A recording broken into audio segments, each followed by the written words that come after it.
예수님께서 말씀하신 대로 자기 부인은 신앙생활의 필수라고 지난 주간에 말씀드렸어요. 그런데 자기 부인과 자기 십자가를 지는 일을 신앙생활의 필수라고 생각하는 사람은 거의 없습니다. 그저 교회 출석, 신앙적 그 요식행위, 뭐 출석하고 뭐 하고 이런 거 내고 이런 거를 거의 전부라고 생각하죠. 예수님을 따라다니는 사람이 아니라 그분의 가르침을 따르는 사람을 제자라고 해요.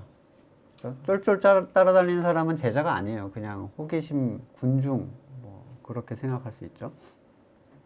그리고 그분의 가르침을 따른다라는 제자라고 하는 그 가르침의 핵심에는 십자가가 있어요.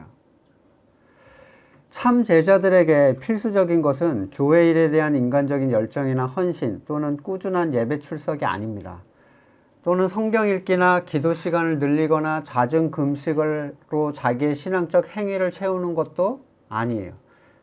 자기 부인처럼 수많은 오해를 가진 어떤 그 부분도 많지 않은데 거듭나지 않은 사람은 타락한 옛 자아를 인식해서 부인할 수가 없습니다. 자기 부인은 오직 거듭난 사람들만이 할 수 있는 성도의 일이에요. 이런 거죠. 돼지 독감에 걸리면 살처분을 당해야 되잖아요. 살처분을 당하는 돼지가 살처분을 계획할 수 없죠. 우리는 살처분을 당해야 되겠어. 이런 게 아니라 다른 존재에 의해서 제거당해야 되는 존재들이라는 거예요. 근데 거듭나지 않았는데 나 혼자 나를 분석해서 난 이건 죽어야 돼. 뭐 이렇게 할 수 없다는 거예요. 따라서 거듭남을 체험적으로 이해하지 못하는 사람은 체험적 이해예요. 그냥 지식적 이해가 아니라 자기 부인과 자기 십자가에 있어서 그런 분들은 해당 사항이 없습니다. 우리는 복음서에서 마지막 날에 주님 앞에서 주여 주여 하는 자들을 볼 수가 있어요. 스스로 제자라고 여겼죠. 그 사람들은 주님이 자신을 알아볼 거라고 확신해서 우리 왜 못 들어가게 해요? 했더니 주님께서 단호하게 그들을 거절을 하시는 장면을 볼 수 있습니다. 마태복음 7장 22절 이하에 그날에 많은 사람이 나더러 이르되 주여 주여 우리가 주님의 이름으로 선지자 노릇하고 주님의 이름으로 귀신 쫓아내고 주의 이름으로 많은 권능을 행하지 아니하였나이까. 이 사람들이 행한 모든 거 앞에 주님의 이름으로라는 타이틀이 있었어요. 그때 내가 그들에게 밝히 말하되 내가 너희를 도무지 알지 못하니 불법을 행하는 자들아 내게서 떠나가라. 자, 주님의 이름으로 선지자 노릇했다는 건 뭐냐면 선지자는 뭐 하는 겁니까? 하나님의 뜻을 말하고 가르치는 것을 얘기합니다.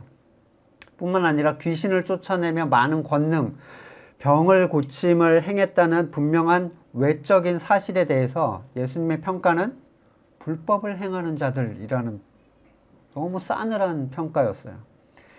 그들이 하나님의 자녀로서 잘못했다는 얘기를 하시는 게 아니에요. 예수님은 아예 나는 너를 알지 못한다고 선언을 하고 계십니다.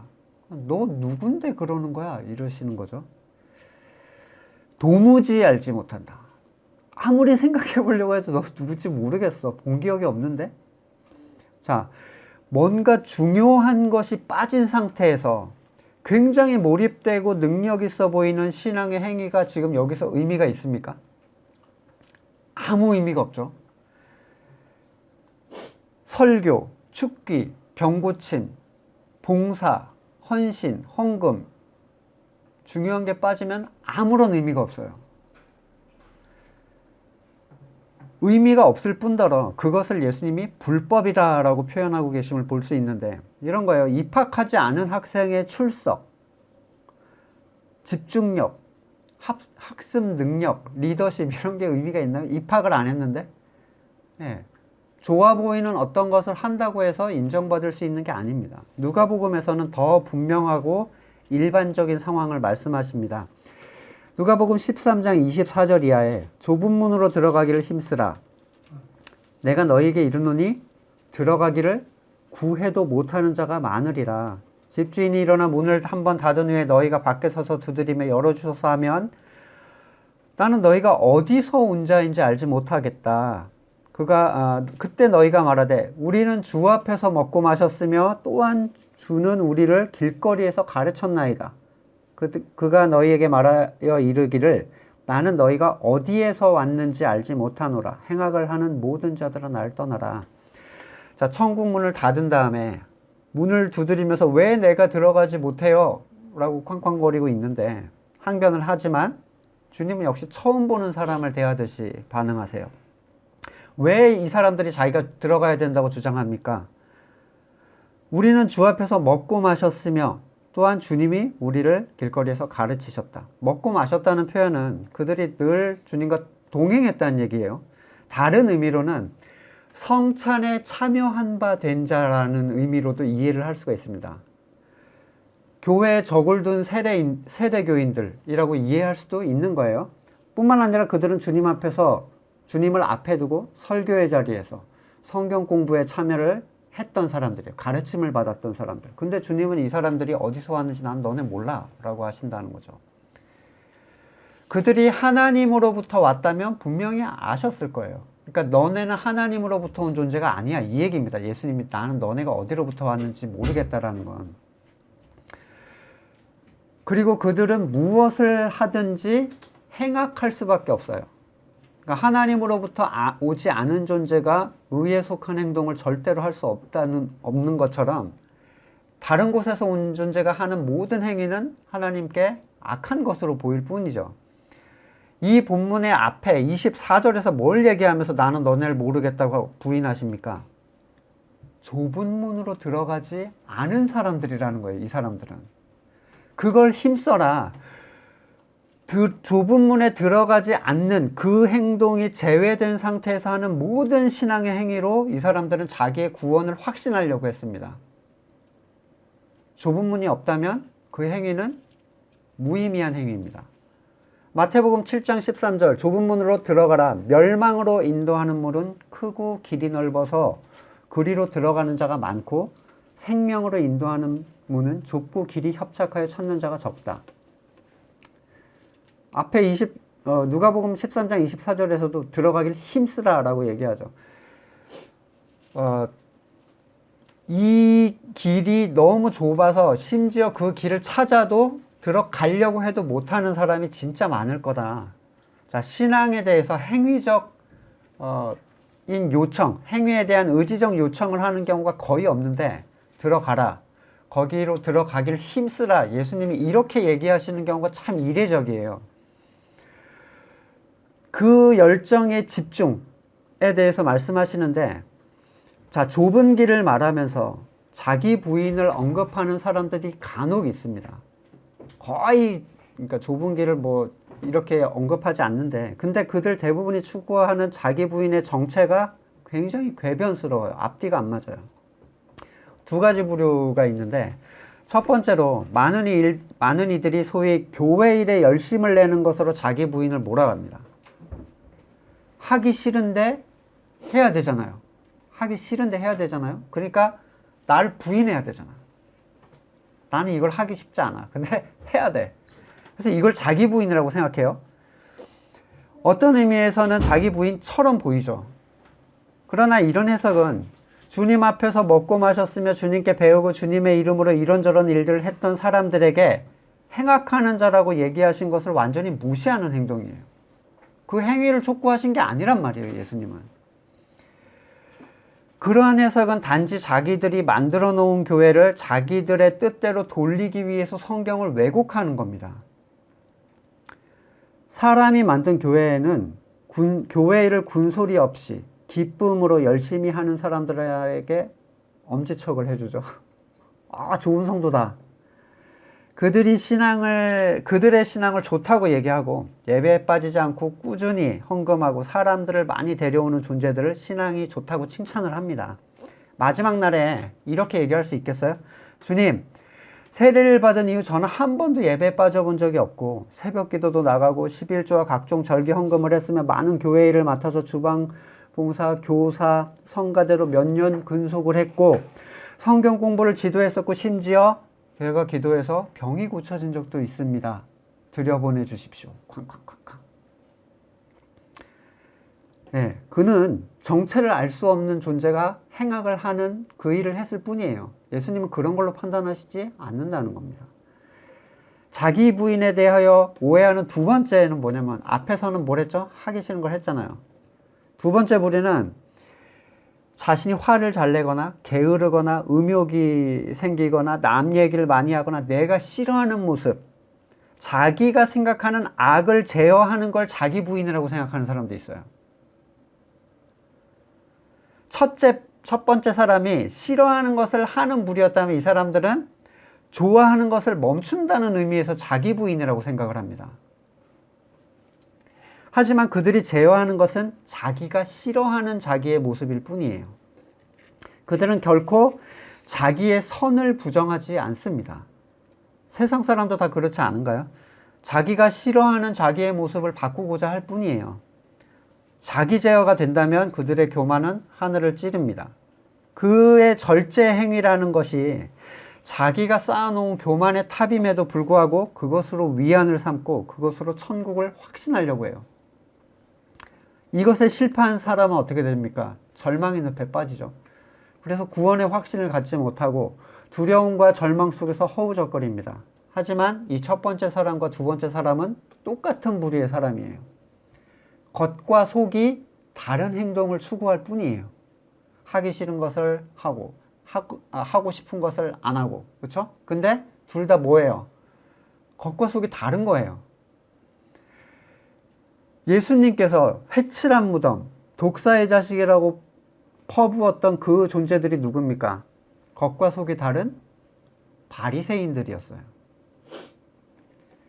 누가복음 6장 46절에 너희는 나를 불러서 주여 주여 하면서도 어찌하여 내가 말하는 것을 행하지 않느냐.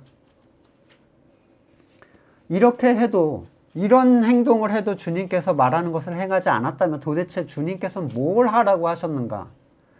누가 주님께서 야, 너 왔구나라고 기뻐하시겠는가?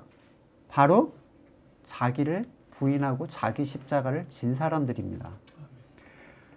자기를 부인하여 자기 십자가를 지는 사람을 제자라고 해요. 제자. 그게 그리스도의 도를 따르는 사람들이거든요. 보세요. 누가복음 14장 26절에 물은 내게 오는 자는 자기 부모, 처자, 형제, 자매와 더욱이 자기의 목숨까지 미워하지 아니하면 능히 내 제자가 될 수 없어요. 제자가 되려면 자기 목숨을 미워해야 제자가 되는 거예요. 누구든지 자기 십자가를 지고 나를 따르지 않는 자도 능히 내 제자가 되지 못할 것이다. 자, 세례를 받고 매일 기도하고 사전 금식, 헌물을 드리면서 온갖 교회 일에 뼈가 가루가 되도록 참여를 하고 자기의 행위를 제어하고 기적과 능력을 행한다 해도 자기 목숨을 부인하고 자기 십자가를 지지 않으면 제자가 아니에요. 마태복음 28장 19절 그러므로 너희는 가서 모든 민족을 제자로 삼아 아버지와 아들과 성령의 이름으로 세례를 베풀고. 그럼 보세요. 자기를 부인하고 자기 십자가를 져야 제자로 삼을 수 있는 거잖아요. 근데 지금 그 다음에 뭘 하라고 했죠? 세례를 베풀라고 했어요. 제자를 삼은 다음에 세례를 베풀어. 지금 어떻게 돼 있어요? 세례를 베풀고 선세례 후제자죠. 예수님은 선제자 후세례인데 순서는 누가 바꿨어요? 사람이 바꾼 겁니다. 사람이 만든 교회에서. 왜? 자기 부인과 자기 십자가를 지고 제자를 삼으려니까 삼을 수 있는 사람이 없어요. 그러니까 일단 제자로 삼아놔. 일단 세례를 박아놔. 그 다음에 제자를 훈련시키려고 하죠. 그러니까 엉망이 되는 겁니다. 건물의 교회에 출석해서 세례교육 몇 회 받고 정해진 질문에 예 라고 대답하면 주는 그런 세례, 그게 세례의 순서인가? 나이가 중3이 됐으니까 이제 가서 입교하면 정식 세례 교인인가? 천만의 말씀입니다. 자칭 제자는 차고 넘치죠. 자기가 예수님을 따라다니는 제자는 차고 넘치지만 예수님의 도를 따르는 제자는 없어요. 근데 예수님은 예수님의 십자가의 길을 따라오는 사람을 제자라고 합니다. 제자는 자기를 부인하고 자기 십자가를 지는 법을 배운 사람만 될 수 있고 그런 사람을 제자로 삼아서 세례를 베푸는 게 정상적인 순서 아닙니까? 한때 제자도가 유행했던 적이 있어요. 교회 제자도, 주님을 따르는 제자 막 이런 거 제자 하면서 코스를 만들고 건물의 교회에서 쓸만한 일꾼으로 세우는 걸 제자라고 표현하기도 했습니다. 자신의 의지가 주님을 따르고자 한다. 이 사실 한 가지만으로 자기를 제자라고 생각한 사람이 얼마나 많은지 몰라요. 주님, 제가 무엇 하면 되겠습니까? 자기 부인과 자기 십자가 뒤로 던지고 제가 뭐 하면 돼요? 시키세요. 하지만 그들은 주님을 따르는 삶을 특정 행위를 하는 삶으로 여길 뿐 날마다 자기를 부인하고 자기 십자가를 지는 것이 무엇인지조차도 몰라요. 자기를 부인한다는 것은 앞에 25절에서 나온 자기 목숨을 미워하는 행동입니다. 이 목숨은 말씀드렸죠. 타락한 옛 생명을 얘기하는 거라고. 자기 부인은 옛 생명에 속한 모든 것을 미워하는 것인데 단순히 물질을 없애는 걸 얘기하지 않아요. 베드로는 이렇게 얘기합니다. 19절, 마태복음 19장 27절에 보소서 우리가 모든 것을 버리고 주를 따라 싸운데 그런즉 우리가 무엇을 얻으리이까? 실제로 베드로는 모든 걸 버리고 따랐어요. 누가복음 5장 11절에서 예수님이 그를 불렀을 때 배를 육지에 대고 모든 것을 버려두고 예수를 따르니라. 이건 성경의 진술이죠. 거기에는 아버지도 있었습니다. 베드로의 아버지. 그러니까 직업도 버리고 가족도 버리고 물질도 버리고 미래에 대한 자신의 꿈과 소망도 다 버리고 예수님을 따라왔어요. 예수님의 도를 따라온 게 아니라 예수님을 따라온 거죠. 때로 많은 사람들이 자신이 생각하는 세상 소망의 일부를 버렸다는 것만으로 자기가 모든 걸 버렸다고 생각합니다. 하지만 그는 진정 자신을 버려야 할 때 자신을 내세워요. 마태복음 16장 23절에 예수께서 돌이키시며 베드로에게 이르되 사탄아 내 뒤로 물러가라. 너는 나를 넘어지게 하는 자로다. 네가 하나님의 일을 생각하지 않고 사람의 일을 생각하고 있다. 베드로가 주님을 주는 그리스도시요 살아계신 하나님의 아들이다라고 고백한 직후에 제자들을 불러서 야 나는 고난을 당하고 죽임을 당하게 될 것이다. 사흘 후에 부활하게 될 거다. 이 얘기를 했더니 16장 22절에서 예수를 붙들고 항변합니다. 주여 그리마옵소서 이 일이 결코 주님께 미치지 아니할 것입니다. 이 일이 뭐죠? 십자가. 근데 십자가는 예수님 뭐라고 했어요? 하나님의 영광을 드러내는 일이에요. 고난당하시고 죽임당하시는 것을 지난 설교에서 하나님의 영광을 드러내는 결정체, 영광의 결정체라고 말씀드렸는데 하나님의 영광은 사람이 의지적으로 자기를 부인하고 십자가를 질 때 드러나는 하나님의 방식을 통해서 하나님께 돌려질 수 있는 하나님의 영광의 방식이에요. 근데 베드로는 사람의 일을 생각했습니다. 그의 생각에 예수가 죽는 것은 바람직하지 않아. 오히려 예수님의 보호를 자청하고 그것을 하나님의 일이라고 생각했어요. 왜 그랬을까? 베드로한테는 자기를 부인할 수 있는 세 사람이 없었죠. 네. 이게 한계예요. 옛사람의 자기 부인의 한계. 내가 서 있는 영역만큼은 내가 제거할 수가 없는 거예요. 아무리 다 부인해도. 새로 주시는 새 생명으로 이 전체를 다 부인해야 되는데 자기가 선 영역에서 자기에게 보이는 것만을 거부한 거죠. 옛사람은 사람의 일밖에 볼 수가 없습니다. 많은 이들이 자신이 예수를 위하여 무엇을 추구한다는 사실에 큰 가치를 두고 추구도 의심하지 않아요. 주님을 위해서 물질의 11조, 시간의 11조, 남이 하기 싫어하는 교회 일을 뒤집어 쓰고 수많은 사람의 계명을 만들어서 주님을 추구하도록 하는 것을 하나님의 일이라고 생각해요. 하지만 하나님의 일은 보내신 자를 믿는 것밖에 없다라고 얘기를 하십니다. 자, 우리 629 선언 아시죠? 629 선언. 혹시 뭐 잘 모르시면 잠깐 설명드리면 직선제를 확정한 민주화의 거의 핵심 선언이에요. 노태우 정권 때. 이제는 투표를 통해서 직선제를 하겠다. 직접 뽑는 거야. 629 선언. 예수님이 629 선언을 하나 하신 게 있어요. 요한복음에서 629. 6장 29절에 뭐라고 하시냐면 예수께서 대답하여 이르시되 하나님께서 보내신 것을 믿는 것이 하나님의 일이다. 하나님의 일에 대한 선언이에요. 그냥 군더더기가 없어요. 이것도 하고 저것도 하고 이런 얘기를 안 해. 이것 똑바로 안 믿으면 다른 건 의미가 없어. 하나님 믿는 게 아니라는 거예요. 보내신 자를 믿는다는 것은 그분의 십자가의 도를 받아들이는 거예요. 그리고 예수님은 자기를 부인하고 자기 십자가를 지라고 말씀하십니다. 오늘 본문에서 예수님께서는 자기를 부인함에 대한 실제적인 본을 보여주세요. 자, 자기 부인 어떻게 하는지 보여줄게. 27절에 내 마음이 괴로우니 무슨 말을 할까? 이 시간을 벗어나게 해달라고 할까? 아니다. 나는 이 일 때문에 왔다. 십자가 때문에 왔다는 거예요, 예수님은. 성도는 왜 불러주셨습니까? 구원받아서 천국 가라고? 십자가를 지라고 부르신 거예요. 십자가를 지라고.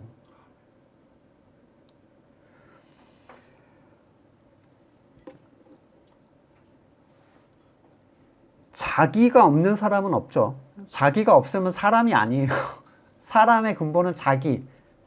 이 생각을 하고 의지를 갖는 어떤 존재가 있어요. 사람 안에는. 그리고 그걸 통해서 선택을 합니다. 예수님도 온전한 사람이셨기에 자기가 있으셨고 하나님의 뜻과 그게 충돌을 일으켰어요? 안 일으켰어요? 아, 나는 십자가가 제일 좋아 이러셨어요? 싫었어요. 예수님 피하게 해달라고 기도도 하셨어요. 그죠? 그런데 그렇게 기도할까? 아니다. 라고 분명히 얘기하십니다. 이유가 뭐겠어요? 아니라고 하신 분명한 이유. 하나님의 부르심, 사명에 대한 분명한 지식과 확신이 이유가 돼요. 그러니까 하나님이 부르신 사명이 뭔지를 정확하게 알고 그것이라고 확신하는 그것으로부터 자기를 부인할 수 있는 힘이 생긴다는 거예요. 이런 이유에서 구레네 시몬이 진 십자가는 예수님이 말씀하십니다. 왜요? 구레네 시몬이 진 십자가에 자기 부인이 있습니까? 그건 그리스도께서 말씀한 자기 십자가가 아니에요. 뭐, 그 질문과 답변에서 질문과 답변이 아니라 잘구바에서 잘못 알고 있는 구절. 거기서 설명을 하려고 제가 하나 찍어 놨는데, 그걸 십자가라고 억지로 질 수 있다. 이건 말도 안 되는 얘기입니다. 그냥 지나가다가 로마 군인이 억지로 들어. 그래가지고 안 하면 죽을 수 있으니까 든 거예요. 모든 고난이 자기 부인의 결과인 십자가가 될 수는 없어요. 사람들은 그렇게 생각해요. 내게 고난이 왔다 그러면 이건 십자가. 이렇게 생각하기 쉬운데 자기 부인은 하나님의 뜻에 충돌하는 옛 자아를 거부하는 것이지 모든 어려운 상황에 대한 인내를 얘기하는 게 아닙니다. 예를 들어서 이렇게 생각하면 자학이 돼요. 자학. 괴로운 가운데 나를 두고 버티는 걸 십자가라고 생각하면 자학이라고요. 그건. 바울이 자기에 대한 핍박에 대해서 항상 그 자리에서 버티고 있었어요? 도망 다녔어요. 자기 괴롭히지 않는 쪽으로 계속 도망 다니면서 복음을 전합니다. 그러나 로마에 대한 하나님에 대한 부르심이 분명한 확증이 있을 때 사도행전 21장에서 성도들이 성령에 의해서 환상을 2번이나 보고 피하라고 했을 때 거부합니다. 그건 거부해요. 왜냐하면 기꺼이 그것이 하나님의 부르심의 십자가에 대한 부르심으로 이해를 하고 예루살렘으로 향해 버려요. 세상적 괴로움을 무조건 참고 당하는 건 고난이 아닙니다. 예를 들어 나를 괴롭히는 친구가 있다. 그에게 괴롭힘을 당하는 게 하나님의 뜻인가? 그래서 계속 걔가 만나자고 하면 만나줘야 되는가? 아니죠. 나를 착취하는 악덕 업주가 있습니다. 그를 위해서 계속 일하는 것이 하나님의 뜻인가? 아무런 도움이 되지 않는 신앙행위, 이를 악물고 그 얘기를 해요. 이건 아니라고 생각하면서도 계속 하는 거야. 그건 나의 십자가야. 웃기는 얘기죠. 예. 예수님은 성도가 무조건 피해자가 되는 걸 원하지 않으세요. 그러나 그 자리가 피할 수 없는 자리이고 물러설 데가 전혀 없어. 피할 수 없는 자리고 그 자리에서 그리스도와 그 복음 때문에 고난을 당하는 것에 대한 분명한 확증이 있다면 그 자리는 자기 부인을 통해서 십자가를 질 수 있는 자리예요. 이걸 구별할 수 있다는 건 거듭난 사람만 가능한 일입니다. 예수님은 바로 이 십자가 때문에 오셨다라고 지금 얘기하세요. 아버지의 이름을 영광스럽게 드러내십시오. 이렇게 기도하시는데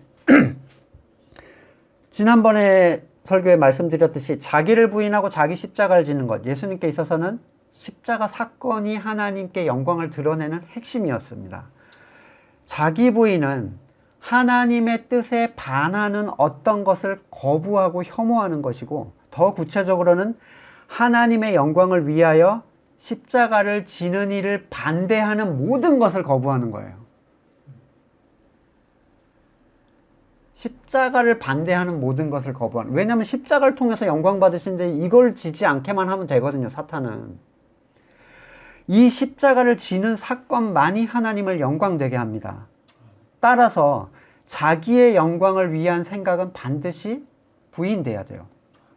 사람의 본성은 스스로 영광을 취하는 것이라고 했죠. 왕이 되고 싶은 선택의 자리에 있어요. 선택의 자리.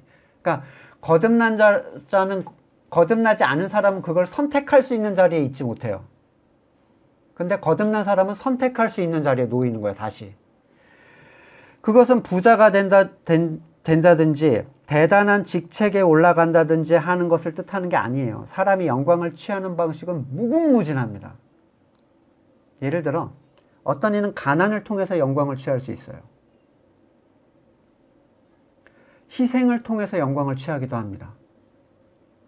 예수를 믿지 않는 사람들도 희생적으로 자기가 가진 것을 다 팔아치워서 자신의 선을 이루고 오지에 가서 봉사하고 목숨을 내어놓고 헌신하는 사람들이 있어요. 하지만 그것으로 자기의 선에 대한 만족을 얻기 위해서 그것보다 덜한 것을 희생한 것일 뿐 하나님의 영광을 위해서 그걸 한 게 아니에요. 때로는 기꺼이 목숨을 내어놓는 노음으로서 선을 추구하는 사람들도 있습니다. 고린도전서 13장에서 얘기하죠. 내 몸을 불사르게 내어줄지라도 사랑이 없으면, 여기서 말하는 사랑은 아가페를 얘기해요. 신적 사랑. 신적 사랑은 거듭나지 않은 사람은 뽑아낼 수가 없습니다. 사람이 신적 사랑을 어떻게 가질 수 있는가? 자기가 부인되면서 발생하는 현상이에요. 하나님의 사랑은. 자기가 부인되지 않은 사랑은 세상에 속한 사랑이죠. 자기가 부인되지 않은 헌신, 열정, 양보, 순종, 그 어떤 것도 하나님으로부터 온 게 아니에요. 나는 네가 어디서부터 왔는지 알지 못한다. 출처가 불분명한 선이란 말이에요. 자기 선. 행악을 하는 자들아 날 떠나라. 예수님의 자기는 하나님의 사명을 피하는 것이었어요. 피하고 싶어. 이건 내 영광과 관계가 없어. 그러나 예수님께서는 아니다 라는 말씀으로 그 생각을 거부하십니다. 자신이 이 일을 통해 하나님께 영광을 돌린다는 사실을 분명하게 직시함으로써 자기를 거부하셨어요. 자기를 거부하면 따라오는 게 자기 십자가죠. 십자가가 없다면 자기를 부인해야 될 필요가 없어요. 그냥 아니다 요거까지만 하면 할만하죠. 자기 부인도 아니다 거기까지만 할 거면 할만해요. 근데 아니다 다음에 뭐가 따라와요? 진짜의 고난이 따라오는 거죠. 고통이 없다면 희생이라는 게 존재할 수 없어요. 그렇죠? 자기를 부인하는 희생이라는 건 고통을 감수하는 전제에서 나타나는 거잖아요. 왜 십자가가 하나님을 영광되게 하는가? 왜 자기를 부인함으로써 고통을 기꺼이 감내할 때 하나님은 영광을 받으시는가? 왜 사람들이 기피할 만한 일들이 우리에게 일어날 때 하나님은 영광을 취하시는가?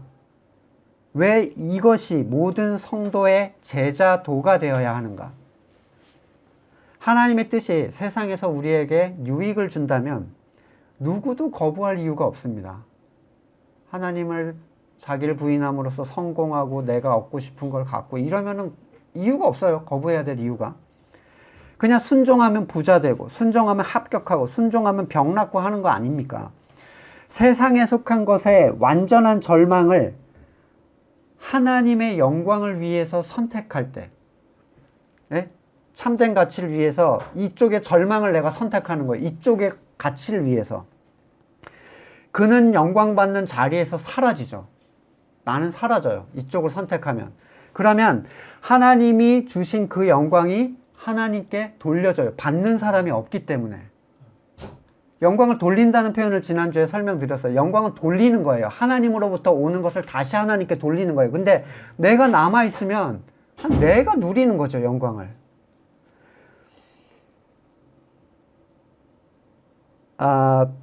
누군가 하나님의 뜻을 따르겠다는 것에 자기의 뜻을 거부하면 그것에 따르는 십자가는 필연적으로 따라오는데 십자가는 자기 부인의 결과입니다. 그것은 정신적인 고통을 수반해요. 엄청나게 힘들죠. 현실적인 고통도 따라옵니다. 이 고통에 대한 자의적인 선택은 하나님의 가치, 놀라운 가치를 인정하는 자만이 할 수 있는 더 귀한 것에 대한 가치의 선택이에요. 자기 부인이라는 건. 억지로 해야 되는 일이 아니라는 겁니다. 마치 밭에서 보물을 발견한 자가 가진 전부를 팔아서 그 밭을 산 것처럼 참된 가치를 아는 자들에게는 자기 부인과 십자가는 고통과 더불어 참된 가치에 대한 진짜 소망을 가지고 있어요. 영원한 것에 대한 소망 때문에 자기를 부인하는 거예요. 명령 때문에 부인하는 게 아닙니다. 모두가 예수님처럼 무거운 십자가를 지는 게 아니죠. 자기 십자가라는 건 뭡니까? 자기 수준에 맞는 십자가가 있어요. 그 사람의 신앙의 수준에 맞는 십자가. 또한 누구도 대신 십자가를 져주진 않아요. 자기 부인을 통해 자기 십자가를 자기가 져야지 다른 사람이 져주는 거는 의미가 없죠. 이것이 부의 문제인지 명예나 칭찬이나 인기의 문제인지 권력이나 행복이나 가정이나 자랑의 문제인지 알 수 없지만 각자에게 다 자기 십자가가 있기 때문에 세상에 속한 한시적인 것을 영원에 속한 것을 위해서 기꺼이 내놓고 그 짐을 지는 것이 자기 십자가예요. 예수님의 십자가는 하나님의 뜻의 가치에 대하여 꺾은 자기 부인의 결과입니다. 지불한 대가가 선택한 것의 가치를 보여줍니다. 내가 얼마를 냈는지가 내가 무엇을 사는지에 대한 가치를 보여준다고요. 여러분은 하나님의 뜻에 대한 가치를 무엇으로 증명합니까? 헌금, 시간, 봉사, 모든 것을 팔지 않으면 네가 서 있는 그 자리, 그것까지 다 팔지 않으면 천국은 살 수 없어요. 천국은 모든 것을 팔아서 사는 거예요. 얼마를 가지고 있는지는 상관없어요. 단지 모든 걸 팔아야 돼요. 따라서 자기 부인과 십자가는 하늘의 가치를 아는 자들의 자발적인 선택이지 명령 수행의 개념이 아니에요. 이걸 자꾸 부인해라 하니까 가치를 모르는데 어떻게 부인해? 할 수 없는 거죠. 아버지의 이름을 영광되게 드러내십시오. 이 기도는 주기도문에서 우리가 앞에 세 소절이 있습니다. 아버지의 이름이 거룩히 여김을 받으시오며 아버지의 나라가 오게 하시며 아버지의 뜻이 하늘에서와 같이 땅에서도 이루어지게 하소서. 이 세 소절의 함축적인 기도예요. 아버지 영광을 받으시옵소서. 하나님의 이름이 거룩히 여김을 받으시고 하나님의 통치가 우리 가운데 이루어지고 아버지의 뜻이 땅에서도 하늘처럼 이루어지는 것은 영광을 자기 부인을 통한 하나님의 자기 십자가를 지는 순종을 통해서 이루어지는 거예요. 자, 이게 기도의 핵심입니다. 자기를 부인하는 하고 십자가를 진다라는 그 상태가 기도의 핵심의 소망이 되는 것. 그게 정상적 기도예요. 누군가 깨어난 성도라면 영광을 내게 돌려주십시오라고 기도할 수 없어요. 영광을 받을 수 있는 존재가 아니라는 걸 발견되었기 때문에 거듭났다라고 한 거거든요. 성도에게는 영광이 없습니다. 제가 요즘에 유튜브에서 한 사람의 영상을 봤어요. 약투라고 해서 헬스 하는 사람들이, 바디빌딩 하는 사람들이 약을 맞고 몸집이 커지는 거예요. 운동을 통해서가 아니라 약을 맞고. 물론 운동도 하죠. 근데 약의 힘이 어마어마해. 풍선처럼 돼, 사람들이. 힘도 세지고. 이 사람이 약투를 했어요. 나 약을 했다. 근데 이 약의 부작용이 엄청납니다. 근데 이제 이 사람이 나 약해서 이렇게 됐다라고 했을 뿐인데, 이 바디빌딩 하는 사람이 이 사람 막 고소하는 거예요. 명예를 훼손했다고, 자기네들의 명예를. 근데 자기네들은 그걸 안 했다고 해요, 또. 적당성만 했다고 얘기해요. 명예훼손 고소했는데 무죄가 선언됐어요. 근데 이 사람이 자기가 무죄 선언된 걸 보여주면서 이런 글을 써요. 무죄가 받았습니다. 근데 나는 그들을 무고죄로 고소하지 않겠습니다. 왜냐하면 나는 명예가 없기 때문입니다. 이렇게 얘기하더라고요. 자기도 맞았어. 그러니까 내가 너 왜 내 명예를 그렇게 했어라고 나는 할 자격이 없다는 거예요. 성도가 거듭났다라고 하는데 내가 영광을 취하겠다라는 얘기는 말도 안 되는 얘기입니다. 거짓말쟁이에요. 자기 존재가 어떤지 모르는 거짓말쟁이야. 나는 거듭났다라고 얘기하는 거짓말쟁이에요. 성도가 영광이 어디 있습니까?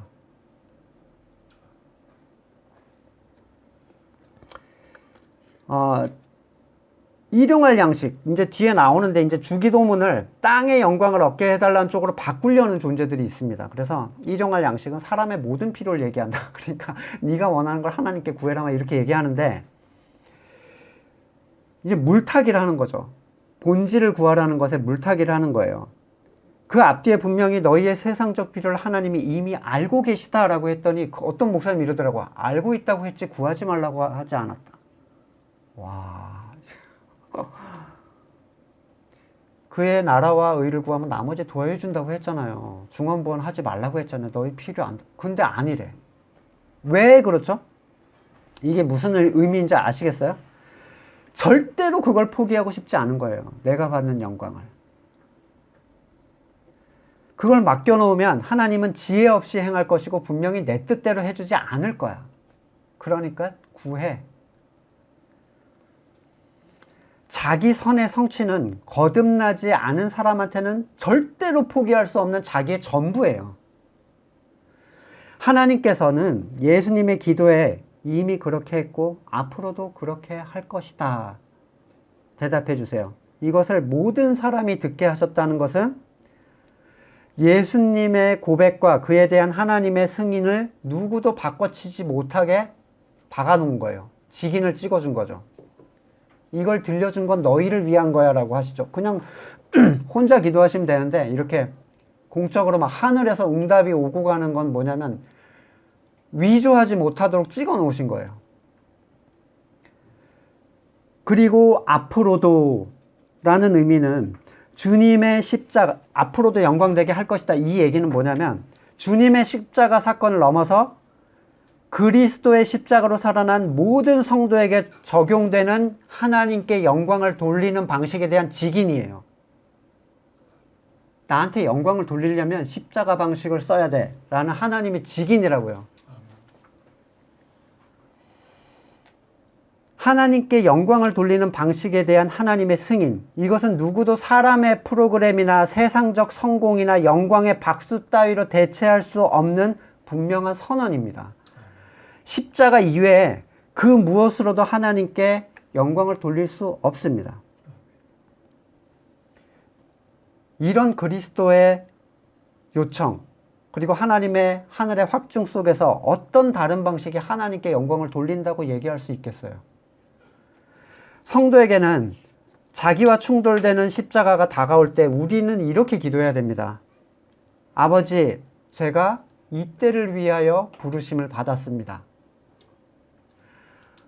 기꺼이 아버지의 이름에 영광을 돌리도록 내가 이 십자가를 질 수 있도록 나를 도와주십시오.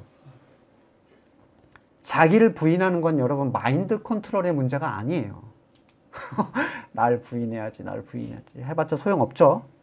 항상 깨어있지 않으면 스스로가 무너지는 것을 인지해보지도 못한 채 저 바닥에 가 있는 나를 발견하는 게 한두 번이 아니에요. 가 아니라 정신 차리고 보니까 밑바닥이에요. 그리스도를 부인하고 있어, 그 자리에서 내가. 여러분, 자기 부인의 동의어는요, 그리스도를 시인하는 거예요. 마태복음 10장 33절, 누구든지 사람 앞에서 나를 부인하면 나도 하늘에 계신 내 아버지 앞에서 그를 부인할 것이다. 자기를 부인한다는 것은 그리스도를 긍정하는 세상에서의 표현 방식이에요. 네, 저는 예수님을 믿습니다. 예수님을 시인해요. 이거 아니에요. 이거는 뭐라고 하죠? 입긍정이죠. 우리 그 정치 표현에 입진보라는 게 있어요. 입진보. 뭐 바뀌어야 된다 어쩐다 하면서 말로만 하고 자기는 기득권에 가 있어요. 입진보라고 해요. 말만 잘하는 사람. 입으로 시인해 예수님을. 근데 자기 부인은 안 해. 주여 주여 하던 껍데기 같은 고백일 뿐이에요. 그거는 주님을 시인한다는 건 자기를 부인함으로 확증되는 겁니다. 왜 성도는 자기를 부인하는가? 사람에게는 어떠한 의도 없기 때문입니다. 너무나도 무능하고 너무나도 약하기 때문이에요. 자기를 부인하려는 노력으로는 자기를 부인할 수 없어요. 내가 노력해서 부인되는 게 아니라는 거죠.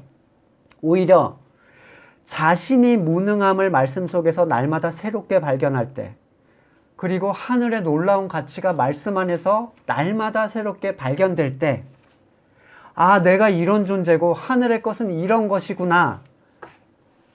이게 진짜로 깨달아져서 확증될 때 자기 부인은 당연한 선택이 되는 거예요. 선택. 우리의 싸움은 말씀 안에서 부인된 자아 안에서 일하시는 하나님의 싸움이에요. 그러니까 자기가 부인되지 않은 사람은 싸움할 수가 없어요. 시편 18편은 막 승리의 얘기를 계속 하는데 몇 부분에 아주 눈여겨볼 만한 부분이 있어요. 18편 17절. 주님께서 나보다 더 강한 원수들과 나를 미워하는 자들에게서 나를 건져주셨다. 내 옛자가 싸우는 게 아니라 주님께서 주신 새로운 주님의 생명을 통해서 싸우는 거죠. 18편 29절에 참으로 주님께서 나와 함께 계셔서 도와주시면 나는 날쌔게 내달려서 적군도 뒤쫓을 수 있으며 높은 성벽이라도 뛰어넘을 수 있다. 내가 하려고 했을 때 안 되는 걸 하기 시작하는 거예요. 34절 하나님께서 나의 발을 암사슴의 발처럼 빠르게 만드시고 나를 높은 곳에 안전하게 세워주신다. 35절 하나님께서 나에게 싸우는 법을 가르쳐 주시니 나의 팔이 노쇠로 된 강한 활을 당긴다. 기존에 할 수 없던 거를 하나님이 하게 하시는 거예요. 40절 주님께서는 나의 원수들을 내 앞에서 등을 보이고 도망가게 하시고 나를 미워하는 자들을 내가 완전히 무찌르게 하셨습니다. 나약하고 무능한 자기를 부인하지 않으면 하나님께서 일하시는 걸 볼 수 없습니다. 왜냐하면 자기가 부인되지 않은 존재들은 그 승리를 자기의 능력으로 착각하기 시작해요. 교만해져서 영광을 스스로 받기 시작합니다. 하나님은 누구도 자랑하지 못하게 하기 위하여 세상의 약한 것들을 들어서 쓰시는 분 아니에요. 근데 약했던 우리가 어느 순간 다시 올라가 있어요. 왜? 날마다 부인하지 않았거든요. 날마다. 누가 자아가 어떻게 움직이는지, 얼마나 타락한 생명이 내 안에 지금 드러나고 있는지, 지금이 얼마나 긴급한 상황인지를 누가 알 수 있죠? 시편 19편 12, 13절에 아주 중요한 얘기가 나와요. 자기 허물을 능히 깨달을 자가 누구냐? 나를 숨은 허물에서 벗어나게 하소서. 또 주의 종에게 고의로 죄를 짓지 말게 하사 그 죄가 나를 주장하지 못하게 하소서. 그리하면 내가 정직하여 큰 죄과에서 벗어나겠나이다. 보세요. 내가 알지 못하는 죄는 내가 당연히 피할 수 없죠. 근데 내가 아는 죄는 피할 수 있어요? 이건 하나님이 싫어하신다는 거 알아도 못 피해요. 알아도 못 피한다고요. 몰라도 못 피하고 알아도 못 피해. 완전 무능이야. 그냥 이 본문에서 시편에서는 숨은 죄에서도 벗어나게 해주고 고의로도 죄를 지기 드러난 죄에서도 나를 보호해달라는 거야. 근데 여기에서 이렇게 이걸 깨닫게 해주는 게 뭐라고 얘기하는지 아세요? 누구도 자아를 제어할 수 없는데 이걸 깨닫게 하는 것. 안다 힘이 없잖아요. 이걸 이기게 하는 것이 무엇입니까? 바로 앞쪽에 있어요. 19편 7절에서부터 11절. 여호와의 율법은 완전하여 영혼을 소성시키고 여호와의 증거는 확실하여 우둔한 자를 지혜롭게 하며 여호와의 교훈은 정직하여 마음을 기쁘게 하고 여호와의 계명은 순결하여 눈을 밝게 하시는도다. 여호와를 경외하는 도는 정결하여 영혼까지 이르고 여호와의 법도 진실하여 다 의로우니 곧 많은 순금보다 더 사모할 것이며 꿀과 송이꿀보다 더 달도다. 보세요. 이 가치를 알기 때문에 달다는 거예요. 그래서 뭐라고 하죠? 시편에 23편 주야로 묵상한 1편에 복 있는 사람은 여호와의 율법을 즐거워하기 때문에 주야로 묵상하는 거예요. 그 가치 때문에.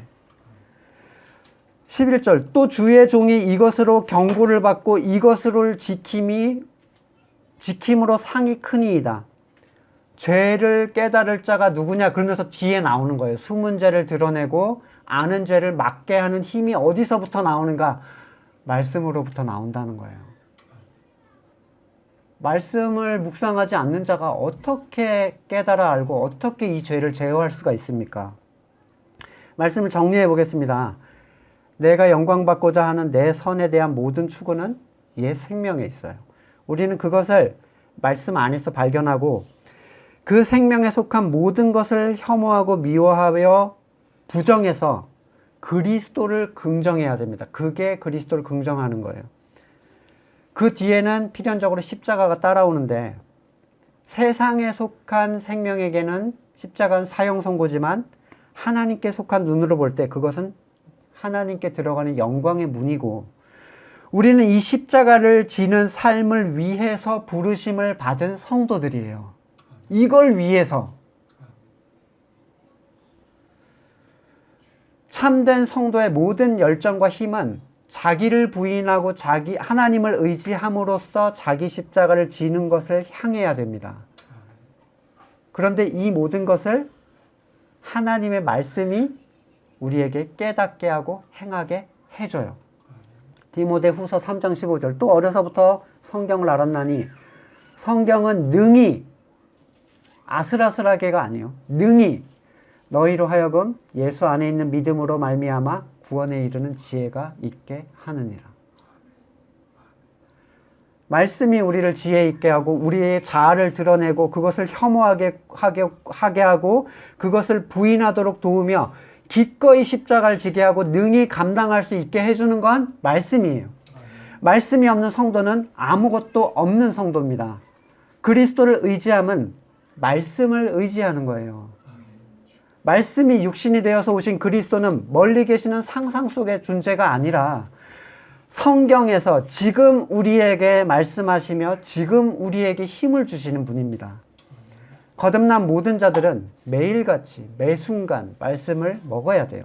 근데 그 가치를 모르니까 우리는 안 먹죠. 여러분 생각해 보세요. 여러분의 상태가 제일 좋을 때 여러분이 말씀을 먹고 있었는가 안 먹고 있었는가? 여러분의 상태가 제일 안 좋았을 때 여러분이 말씀을 먹고 있었는가 안 먹고 있었는가? 말씀의 능력은 발견하기 어려운 게 아닙니다.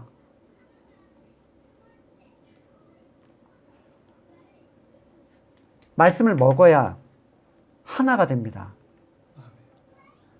그래야 하나님의 나라를 세우고 그래야 그 영향력을 믿지 않는 자들에게 전할 수 있어요.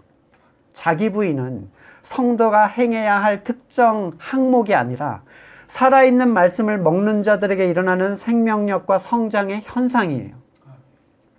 여러분은 말씀을 즐거워서 주야로 묵상하고 계십니까? 그렇다면 여러분은 날마다 자기를 부인하고 자기 십자가를 기꺼이 지게 될 겁니다. 그것이 새 언약의 성취고 하게 하시는 하나님의 체험이 될 것입니다. 말씀을 놓고 같이 기도하겠습니다. 숨겨진 죄악들, 드러난 죄악들, 나는 왜 이기지 못하고 계속 바닥으로 떨어져 왔는가? 성도의 본분인 자기 부인과 자기 십자가를 나는 어떻게 지고 있는가? 스스로의 삶을 한번 돌아볼 수 있기를 원합니다. 같이 기도하겠습니다.